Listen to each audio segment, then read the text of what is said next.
Jamz.com, and here's to the Most High, Phil Duncan. Mornings like these, a great morning show as always. We've got your trivia question, brand spanking new this morning. Tap it with me. A brand new topic this morning. We're discussing financial stress. What exactly it is, some examples, how does it affect us, what are the cause, signs, symptoms, all the things. We'll tell you what they are. Do you need medical treatment for financial stress? Do I take a pill, doc, because I'm having financial issues? Financial stress, all that and more this morning on the broadcast here, Tropical Jamz this morning. Brand new letter, you're going to love it this morning. A trivia question too. What is the only continent that is also a country? What is the only continent that is also a country? Producer Spank handed me this morning, and I was like, Spank, I didn't know that. I was good at geography back in high school. So, geography question for you this morning. Today's a good letter. I got a nice letter for you this morning.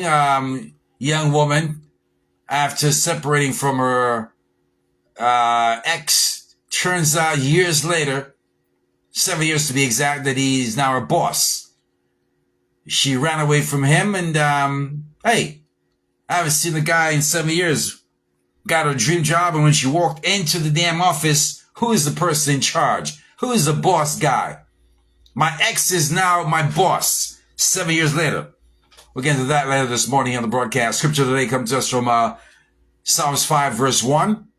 And it says, give ears to my word, O Lord, consider my meditation. Very powerful, very big Psalms indeed.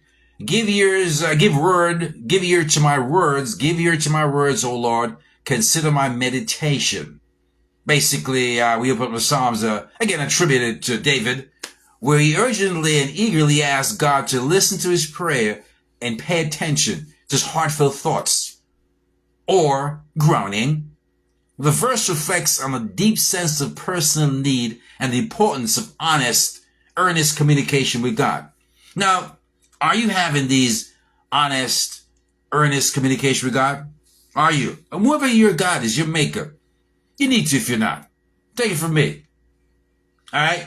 It's the festive season that we're in, ladies and gentlemen. As you know by now, it's summer's officially on us, and we had a lot of things popping off in and around the major cities throughout the U.S., so it's fun time.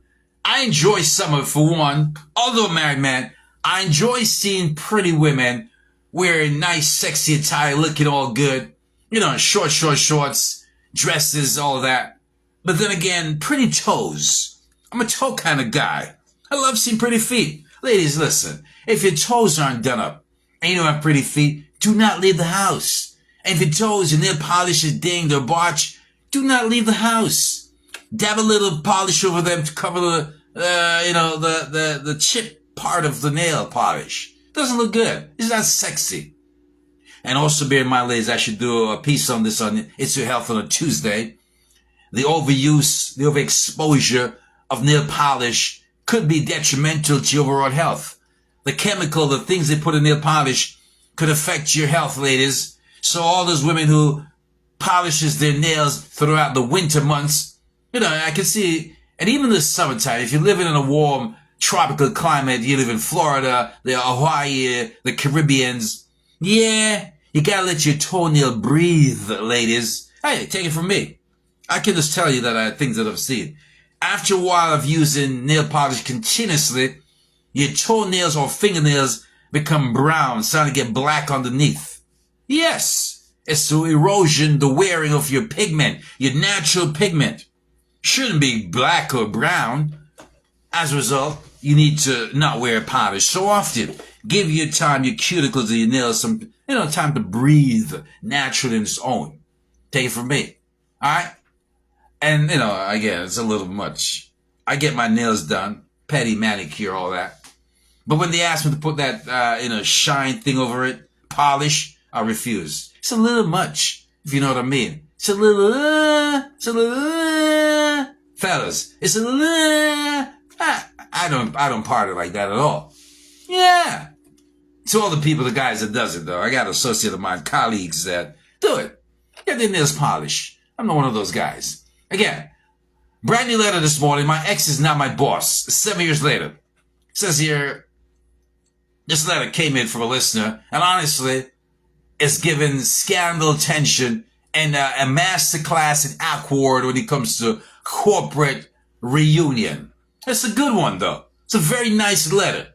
I'm going to tell you about it this morning here. Let's talk about it a little bit. She titled it, said, Messiah, good morning to you again. My ex is not my boss, and I think I'm doomed. Philip, let's get into it, all right? It's a good one. Sandra's her name, all right? We broke up 7 years ago, Philip. Now he signs my paycheck. Every time he calls me Sandra, I hear the anger he never said out loud.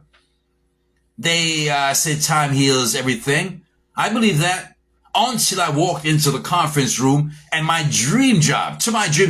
Now, Philip, and when I walked into that room, I saw the man I ghosted 7 years ago standing at the end of the table in a sharp gray suit and a power bright blue tie, smirking with the same quiet fury that used to haunt my sleep.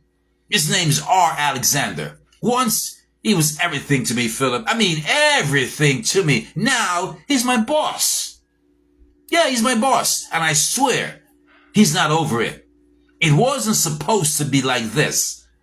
Back then, Philip, I ended it with a single message. I'm sorry. I cannot do this anymore. Please don't call me. Please don't try to contact me. I blocked him. That was it. Changed my number. Moved cities. Not because I hated the guy. He was gentle, loving, the ultimate kind of man that any woman should want to be with. A lifer. Married husband material. Ah, boy. It gets better. Maybe too loving. But I was scared, Philip the Messiah. Scared of how much I needed him. Scared of how ready he was for marriage while I was still figuring out who I was. I didn't want to explain. I didn't. So I disappeared. Now I'm 39, tired of starting over, ready to finally build something that lasts. Landed the job at Explosive Marketing felt like a miracle. On top of the world. This is a top firm too, Philip. A fresh start. Until I stepped through those doors and saw him. R. Alexander.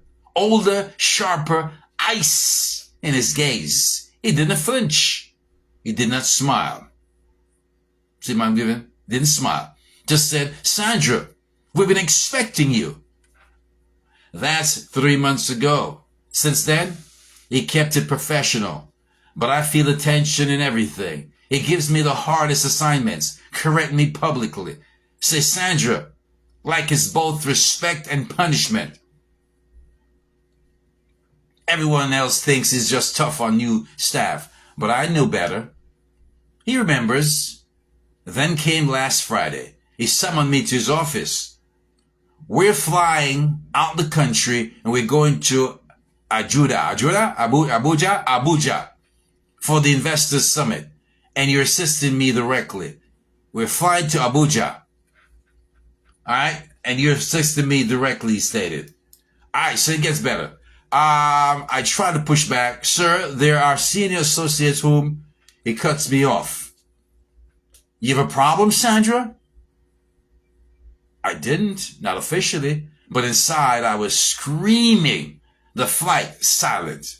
The hotel lobby buzzing with executives. I try to stay invisible, but during dinner, surrounded by partners from Dubai and London, he turned to me and said, Sandra, and I know, yeah, it's coming. Why do you believe loyalty is the most undervalued asset in business? Everyone went quiet. Everyone started staring at me. His smile was charming, but his eyes burned. The night I couldn't sleep.